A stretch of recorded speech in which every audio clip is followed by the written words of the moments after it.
बोलो शनि महाराज की जय। पाठ पूजा चैनल में आज हम शनिवार व्रत कथा सुनेंगे। इस दिन शनि की पूजा होती है। काला तिल, काला वस्त्र, तेल, उड़द शनि को बहुत प्रिय है, इसलिए इनके द्वारा शनि की पूजा होती है। शनि की दशा को दूर करने के लिए यह व्रत किया जाता है। शनि स्तोत्र का पाठ भी विशेष लाभदायक सिद्ध होता है। चलिए सुनते हैं शनिवार व्रत कथा। एक समय सूर्य, चंद्रमा, मंगल, बुध, बृहस्पति, शुक्र, शनि, राहु और केतु इन ग्रहों में आपस में झगड़ा हो गया कि हम में से सबसे बड़ा कौन है। सब अपने आप को बड़ा कहते थे। जब आपस में कोई निश्चय न हो सका तो सब के सब आपस में झगड़ते हुए इंद्र के पास गए और कहने लगे कि आप सब देवताओं के राजा हो, इसलिए आप हमारा न्याय करके बतलाओ कि हम नवग्रहों में सबसे बड़ा कौन है। राजा इंद्र इनका प्रश्न सुनकर घबरा गए और कहने लगे कि मुझसे ये सामर्थ्य नहीं है जो किसी को बड़ा या छोटा बतलाऊं। मैं अपने मुख से कुछ नहीं कह सकता हूँ। हाँ, एक उपाय हो सकता है। इस समय पृथ्वी पर राजा विक्रमादित्य दूसरों के दुखों का निवारण करने वाला है, इसलिए तुम सब मिलकर उन्हीं के पास जाओ, वही तुम्हारे दुखों का निवारण करेंगे। ऐसा वचन सुनकर सभी ग्रह देवता चलकर भूलोक में राजा विक्रमादित्य की सभा में जाकर उपस्थित हुए और अपना प्रश्न राजा के सामने रखा। राजा उनकी बात सुनकर बड़ी चिंता में पड़ गए कि मैं अपने मुख से किसको बड़ा और किसको छोटा बतलाऊंगा। जिसको छोटा बतलाऊंगा वही क्रोध करेगा।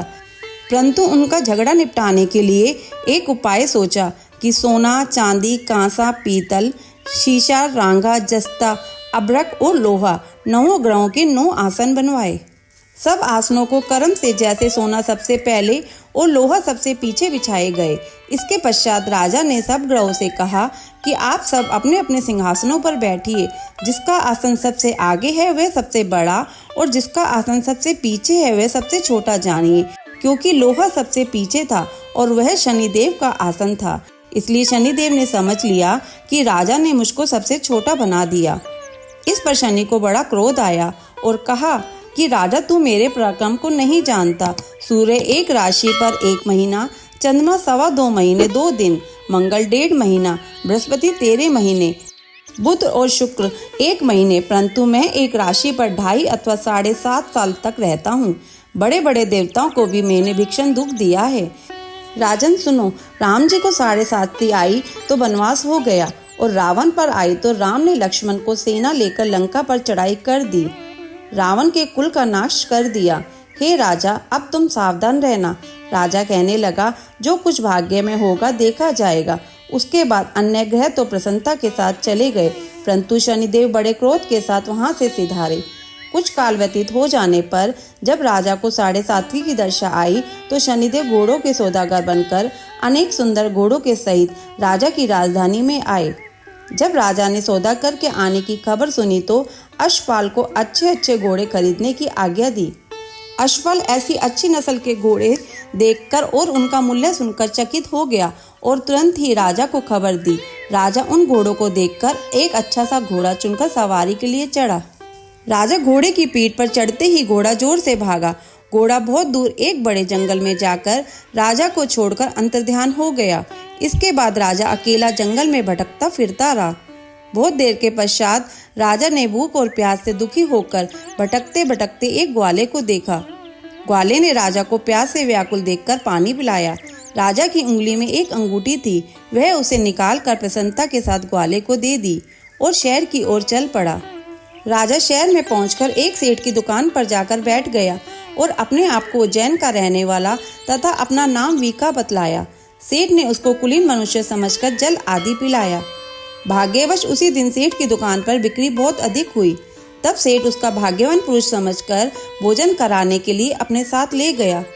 भोजन करते समय राजा ने आश्चर्य की बात देखी कि खूंटी पर हार लटक रहा है और वह खूंटी उस हार को निगल रही है। भोजन के पश्चात कमरे में आने पर जब सेठ को कमरे में हार न मिला तो सबने यही निश्चय किया कि सिवाय वीका के और कोई इस कमरे में नहीं आया, अतः अवश्य ही उसी ने हार चोरी किया है। परंतु वीका ने हार लेने से मना कर दिया। इस पर 5-7 आदमी इकट्ठे होकर उसको फौजदार के पास लाए। फौजदार ने उसको राजा के सामने उपस्थित कर दिया और कहा कि यह आदमी तो भला प्रतीत होता है, चोर मालूम नहीं होता, परंतु सेठ का कहना है कि इसके सिवाय और कोई घर में नहीं आया, अवश्य ही इसी ने चोरी की है। तब राजा ने आज्ञा दी कि इसके हाथ पैर काटकर चौरंगिया किया जाए।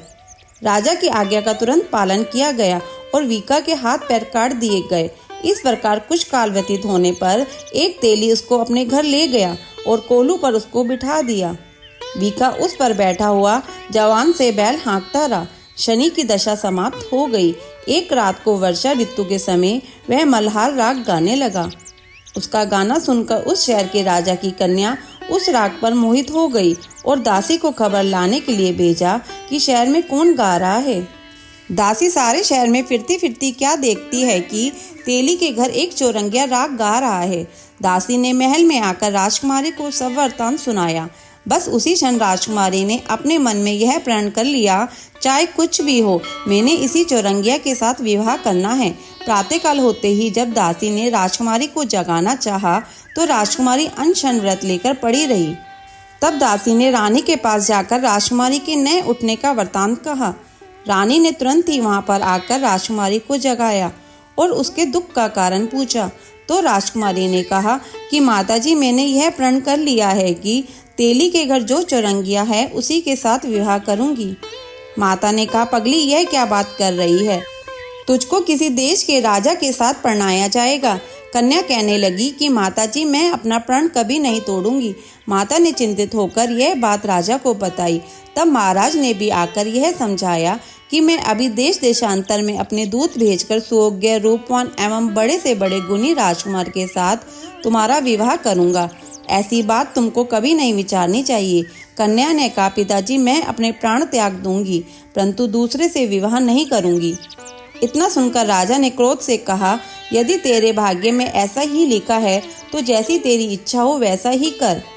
राजा ने तेली को बुलाकर कहा कि तेरे घर में जो चौरंगिया है उसके साथ मैं अपनी कन्या का विवाह करना चाहता हूँ। तेली ने कहा, यह कैसे हो सकता है? कहाँ आप हमारे राजा और कहाँ मैं एक नीच तेली। परंतु राजा ने कहा कि भाग्य लिखे को कोई नहीं टाल सकता, अपने घर जाकर विवाह की तैयारी करो। राजा ने उसी समय तोरण और वंदवार लगाकर अपनी राजकुमारी का विवाह चौरंगिया विक्रमादित्य के साथ कर दिया। रात्रि को जब विक्रमादित्य और राजकुमारी महल में सोए तो आधी रात के समय शनिदेव ने विक्रमादित्य के सपने में कहा कि राजा, कहो, मुझको छोटा बतलाकर तुमने कितना दुख उठाया। राजा ने क्षमा मांगी। शनिदेव ने प्रसन्न होकर विक्रमादित्य को हाथ पैर दिए। तब राजा ने कहा, महाराज, मेरी प्रार्थना स्वीकार करें कि जैसा दुख आपने मुझे दिया है ऐसा किसी को न दें। शनिदेव ने कहा कि तुम्हारी यह प्रार्थना स्वीकार है। जो मेरी कथा सुनेगा या कहेगा उसको मेरी दशा से कभी किसी प्रकार का दुख नहीं होगा। जो नित्य ही मेरा ध्यान करेगा या चींटियों को आटा डालेगा उसको सब मनोरथ पूर्ण होंगे। इतना कहकर शनिदेव अपने धाम को चले गए। राजकुमारी की आंख खुली और उसने राजा के हाथ पांव देखे तो आश्चर्य को प्राप्त हुई।